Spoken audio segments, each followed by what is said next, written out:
according to the Jewish law at the time of Jesus, anyone walking on a tomb was considered to be defiled according to the law.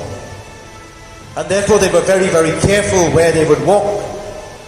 And that's the reason why people would take extra care to look after the tombs and the monuments, to make sure they are well decorated and so beautifully polished from the outside so that nobody would walk over them and be defiled. Now, many, many years ago, I remember a priest preaching on All Souls Day. A senior priest, a well-respected priest. And he said, you people take so much of care to look after the graves on the All Souls Day. You will come here faithfully the night before or in the morning. You will wash the tombstones. You will decorate it with all kinds of flowers. You'll put candles all around it.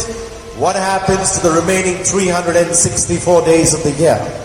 Nobody even bothers about these tombstones. They are dirty and filthy as ever. I think we could sometimes organize a tour for tourists or people of other faith to visit our cemeteries on All Souls Day after 7 or 8 p.m. It's beautiful.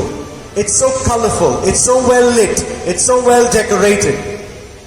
Now try and bring those same people on a tour any of the other days of the year. They might not even recognize that place.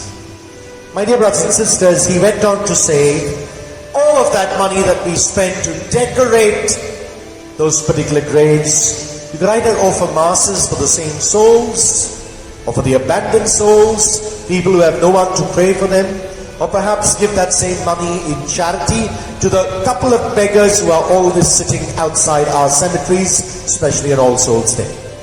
And it made a lot of sense. Yes, my dear brothers and sisters, there are only bones inside there.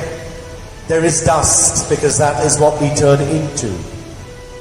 And therefore, while we need to visit those graves out of respect for those who've gone before us, then we take the trouble to make sure that it is clean right through the year. That's one issue.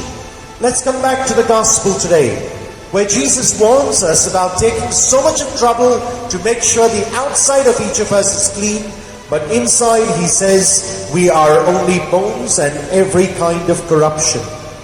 In other words, there is so much of filth and dirt within each one of us. How often we are so concerned about what food we have. Does it defile us? But we are not bothered one bit about the filth that comes out from our mouth, either through anger, through foul language, or perhaps through gossip. And these are warning signs being given to us to Jesus today. He goes on to explain in the second part of the gospel, calling these very scribes and Pharisees murderers, sons of murderers, because they clearly state it is our fathers who did this to the prophets. And now they have the audacity to decorate the prophets' tombs, only to safeguard their own interests. And the final words of the gospel today is Jesus' perhaps indication to them of what you are going to do to me. You consider me a prophet as well. Now finish off the work that your fathers began. Execute me as well. I pray each one of us, my dear brothers and sisters, are not like these whitewashed tombstones. So beautiful, so well decorated, so presentable from the outside, but inside we are so filled with dirt and perhaps other rubbish.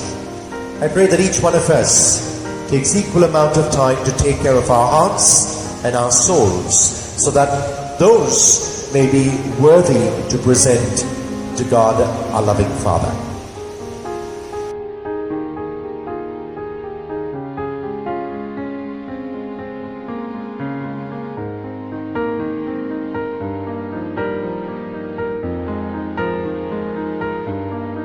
God bless, and do have a Jesus-filled day.